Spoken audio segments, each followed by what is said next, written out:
जैसे ही साहब ने उड़न खटोले पर उड़ान भरी, ठीक वैसे ही एक बड़ी खबर आई, दिल्ली से आई, जिसके बाद बीजेपी के घर में हड़कंप मच गया। अब वो खबर क्या है? बात इतनी नहीं है कि 5 देश 8 दिन और 11 साल में 71 देश का दौरा करने का रिकॉर्ड कायम करने वाले डंकापति 129 बार विदेश यात्रा के दौरे पर गए। और हासिल क्या हुआ? सवाल ये नहीं है कि सैकड़ों करोड़ रुपया खर्च हो गया, मिला क्या? सवाल तो उससे भी बड़ा है दोस्तों, और दिलचस्प भी है। जानते हैं क्या? प्रधानमंत्री नरेंद्र मोदी अपनी 8 दिन के 5 अलग अलग देशों की लंबी विदेश यात्रा पर निकले हैं। ये तो जानते हैं आप, मगर क्या ये आप जानते हैं कि जैसे ही साहब के उड़न खटोला पर उड़ान भरी साहब ने, ठीक वैसे ही एक बड़ी खबर दिल्ली से आई।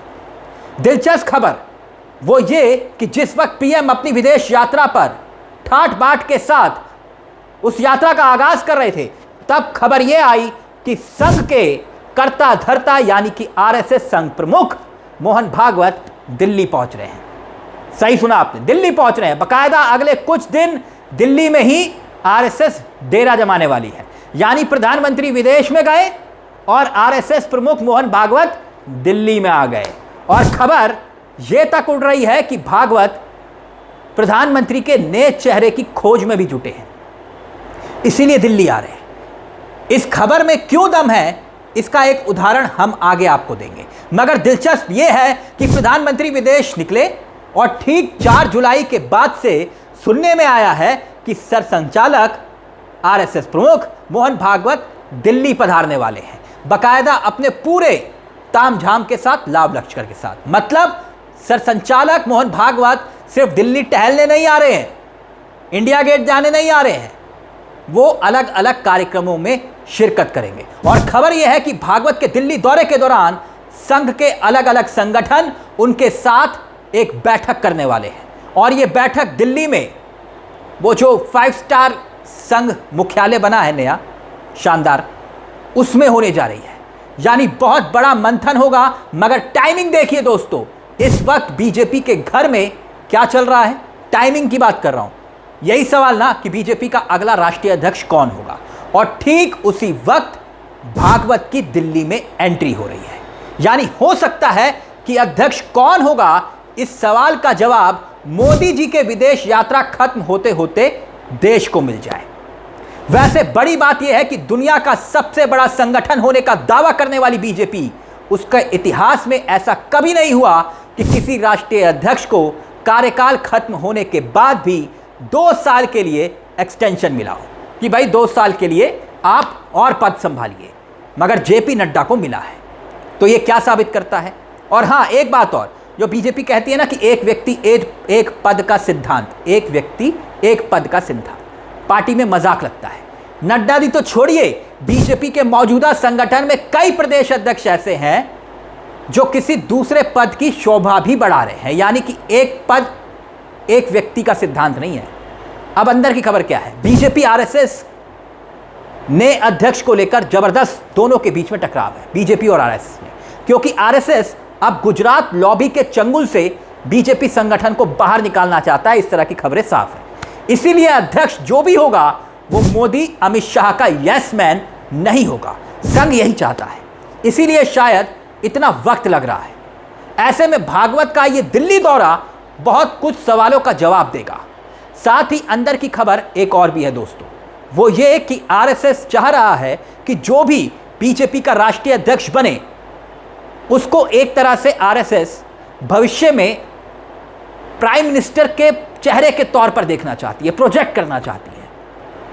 क्यों? अब वो भी समझिए। जैसे कि बिहार का विधानसभा चुनाव है, आप जानते हैं, फिर बंगाल का, तमिलनाडु का, केरल का, असम का, उसके बाद कर्नाटक का चुनाव है। यानी एक सीरीज है चुनाव की। और 27 में देश का सबसे बड़ा सूबे उत्तर प्रदेश और पड़ोसी राज्य उत्तराखंड, यहां पर चुनाव होना है। यानी कि एक बड़ी जिम्मेदारी होगी जो भी अध्यक्ष बनेगा।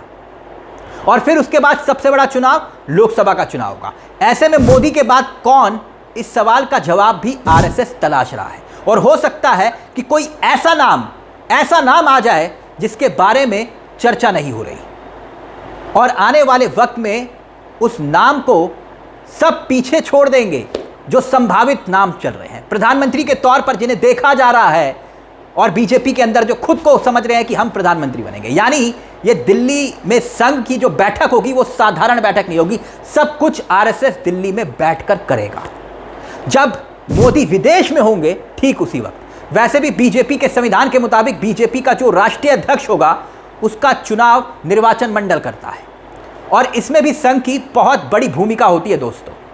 वैसे भी बीजेपी में जो दूसरा चरण है कि अपने संगठन के 12 राज्यों और केंद्र शासित प्रदेशों में प्रदेश अध्यक्ष की नियुक्ति होना, वो बीजेपी लगभग पूरी कर चुकी है। राष्ट्रीय परिषद के चुनाव उसने करवा लिए हैं, यानी अगले 2 दिन में जो बाकी जो बचे हुए राज्य हैं जहां पर प्रदेश अध्यक्ष नियुक्त नहीं हुए हैं, वहां भी ऐलान कर दिया जाएगा। यानी जो बीजेपी का अपना संविधान है, वो संविधान क्या कहता है कि 19 राज्यों में संगठन चुनाव का आंकड़ा पार होना चाहिए, तो अब दिक्कत नहीं होगी, लगभग ये साफ हो चुका है।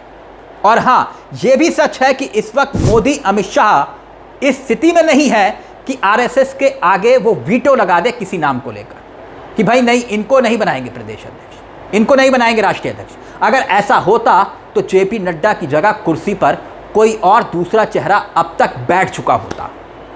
वो वक्त निकल गया है जनाब। लोकसभा चुनाव के दौरान बीजेपी के मौजूदा अध्यक्ष जेपी नड्डा का वो बयान तो याद होगा आपको, जब उन्होंने कहा कि बीजेपी खुद इतनी सक्षम हो गई है कि उसको आरएसएस की जरूरत नहीं है। याद आया वो बयान? और इसी बयान ने बीजेपी को इतना नुकसान पहुंचाया कि आरएसएस नाराज हो गया, खफा हो गया। और दिलचस्प बात यह है कि अमित शाह, जो अपने आप को मोदी का उत्तराधिकारी के तौर पर देख रहे हैं या उनके समर्थक प्रोजेक्ट करते हैं कि नहीं यही होंगे अगले प्रधानमंत्री, और दूसरी तरफ योगी आदित्यनाथ, उनके समर्थक भी क्या सोचते हैं? वो भी यही सोचते हैं। मगर संघ के मन में क्या चल रहा है ये कोई नहीं जानता।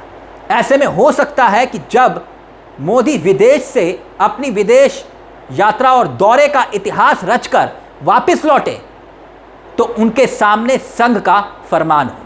फरमान क्या? कि इस नाम पर मोहर लगी, मोहर लग चुकी है, बाकी औपचारिक ऐलान बीजेपी कर दे।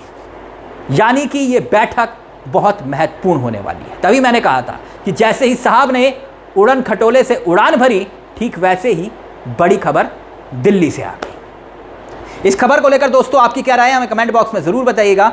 मुझे तिलक चावला को दीजिए इजाजत। नमस्कार, जय हिंद, जय भारत।